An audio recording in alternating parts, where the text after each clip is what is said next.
Hello ਦੋਸਤੋ, ਸਵਾਗਤ ਹੈ ਤੁਹਾਡਾ ਮੇਰੇ ਚੈਨਲ ਦੇ ਵਿੱਚ।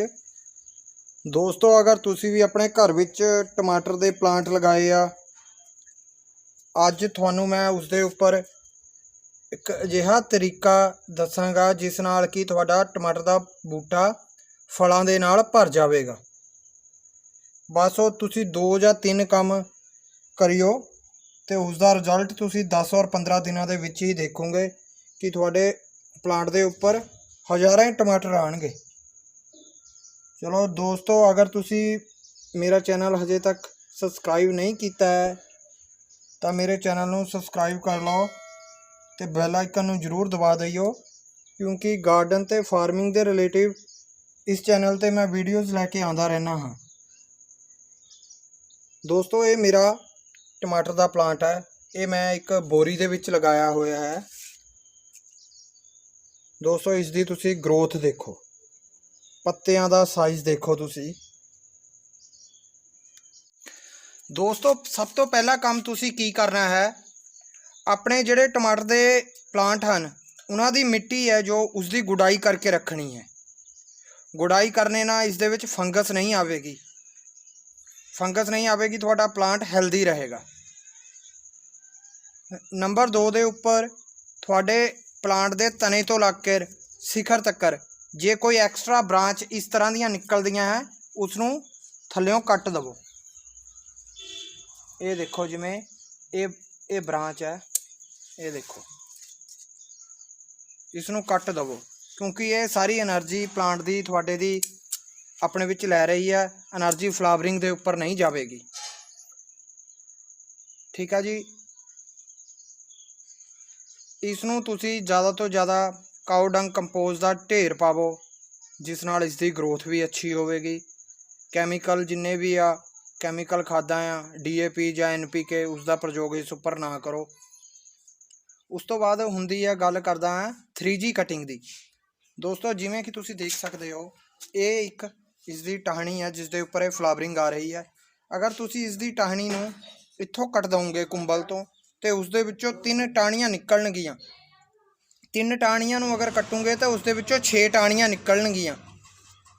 ਅਗਰ ਇਹ 6 ਟਾਹਣੀਆਂ ਦੇ ਵਿੱਚ ਕੀ ਹੁੰਦਾ ਹੈ, ਅਗਰ ਤੁਸੀਂ ਇਸ ਦੀ ਸਟੈਂਬ ਨੂੰ ਸੇਮ ਰੱਖਦੇ ਹੋ ਸਿੰਗਲ, ਜਿਸ ਤਰ੍ਹਾਂ ਪਹਿਲਾ ਬੂਟਾ ਸੀ, ਤਾਂ ਉਸ ਦੇ ਵਿੱਚ ਜੋ ਫੀਮੇਲ ਫਲਾਵਰ ਹੈ ਜਾਂ ਮੇਲ ਫਲਾਵਰ ਹੈ ਤੇ ਉਸ ਦਾ ਪਰਾਗਣ, ਉਸ ਦਾ ਕ੍ਰੋਸ ਪੋਲੀਨੇਸ਼ਨ ਨਹੀਂ ਹੋਵੇਗੀ ਅੱਛੀ ਤਰ੍ਹਾਂ, ਤੇ ਇਸ ਦੇ ਉੱਪਰ ਫਰੂਟਿੰਗ ਨਹੀਂ ਆਵੇਗੀ।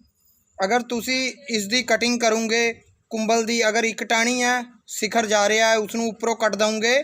ਕੱਟਣ ਤੋਂ ਬਾਅਦ ਉਸ ਦੀਆਂ ਜੋ 2 ਟਾਹਣੀਆਂ ਨਿਕਲ ਗਈਆਂ, ਉਸ 'ਤੇ ਇੱਕ 'ਤੇ ਮੇਲ ਫੁੱਲ ਆਉਣਗੇ, ਇੱਕ 'ਤੇ ਫੀਮੇਲ ਫੁੱਲ ਆਉਣਗੇ। ਉਸ ਨੂੰ ਕਹਿੰਦੇ ਹਨ 3G ਕਟਿੰਗ। ਤੁਹਾਨੂੰ ਮੈਂ ਇੱਕ ਪਲਾਂਟ ਦੇ ਉੱਪਰ ਕਰਕੇ ਦਿਖਾਉਣਾ ਹੈ, ਫਿਰ ਤੁਹਾਨੂੰ ਅੱਛੀ ਤਰ੍ਹਾਂ ਸਮਝ ਲੱਗੇਗੀ। ਇਹ ਦੋਸਤੋ, ਤੁਸੀਂ ਮੇਰੇ ਪਲਾਂਟ ਦੇਖ ਸਕਦੇ ਹੋ।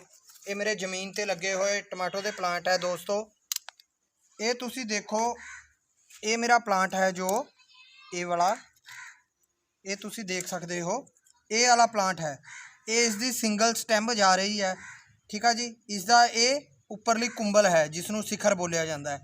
ਇਹ ਦੇਖੋ, ਮੈਂ ਇਸ ਨੂੰ ਇੱਥੋਂ ਕੱਟ ਰਿਹਾ ਹਾਂ। ਇਹ ਦੇਖੋ, ਇਸ ਦੀ ਸਟੈਮ ਕੱਟ ਦਿੱਤੀ ਹੈ। ਹੁਣ ਇਸ ਦੇ ਵਿੱਚੋਂ ਇਹ ਦੇਖੋ, ਇਹ ਟਾਹਣੀਆਂ ਹੈ ਜੋ ਇਸ ਦੇ ਵਿੱਚੋਂ ਨਿਕਲੇਗੀਆਂ। ਇਸ ਨੂੰ ਬੋਲਦੇ, ਇਸ ਤੋਂ ਇੱਕ ਹੋ ਗਿਆ, ਇੱਕ ਤੋਂ ਬਾਅਦ 2, 3। ਹੁਣ ਇਹ ਜਦੋਂ 2 ਟਾਹਣੀਆਂ ਬੜੀਆਂ ਹੋਣਗੀਆਂ, ਮੈਂ ਇਹਨਾਂ ਨੂੰ ਵੀ ਕੱਟ ਦਿਆਂਗਾ, ਫਿਰ ਇਹਨਾਂ 2 ਦੇ ਵਿੱਚੋਂ 4 ਨਿਕਲਣਗੀਆਂ। ਇਸ ਨੂੰ ਬੋਲਦੇ ਆ 3G ਕਟਿੰਗ। 3G ਕਟਿੰਗ ਦੇ ਨਾਲ ਇਹ ਹੁੰਦਾ ਹੈ ਕਿ ਹੁਣ ਤੁਹਾਡਾ ਪਲਾਂਟ ਉੱਪਰ ਨੂੰ ਵੱਧਦਾ ਜਾ ਰਿਹਾ ਸੀ। ਇਸ ਦੀ એનર્ਜੀ ਬਸ ਉੱਪਰ ਨੂੰ ਜਾ ਰਹੀ ਸੀ। ਹੁਣ ਇਸ ਦੀ એનર્ਜੀ ਮੈਂ ਇੱਥੇ ਸਟਾਪ ਕਰ ਦਿੱਤੀ ਹੈ।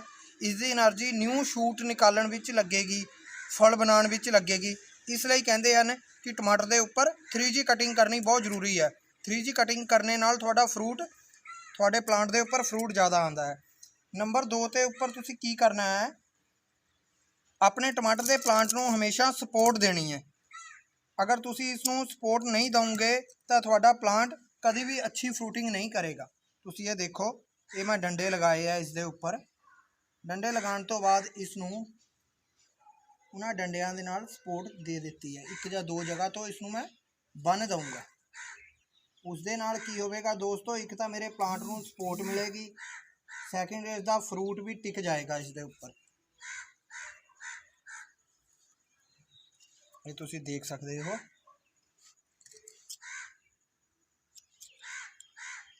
ਇੱਕ ਡੰਡਾ ਲਗਾ ਕੇ, ਕਿਉਂਕਿ ਹੁਣ ਇਸ ਦੀ ਫਰੂਟਿੰਗ ਆਵੇਗੀ, ਇਸ ਦੀ ਫਰੂਟਿੰਗ ਦੇ ਨਾਲ ਪਲਾਂਟ ਹੈਵੀ ਹੋ ਜਾਂਦਾ ਹੈ ਦੋਸਤੋ।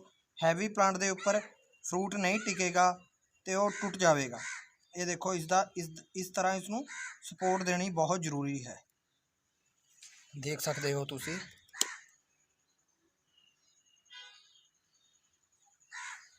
दोस्तों अगर तुहानू ये मेरी वीडियो या इन्फॉर्मेशन वधिया लगी होवे तो प्लीज़ मेरे चैनल नू सबसक्राइब करो, वीडियो नू ज़्यादा तो ज़्यादा शेयर करो।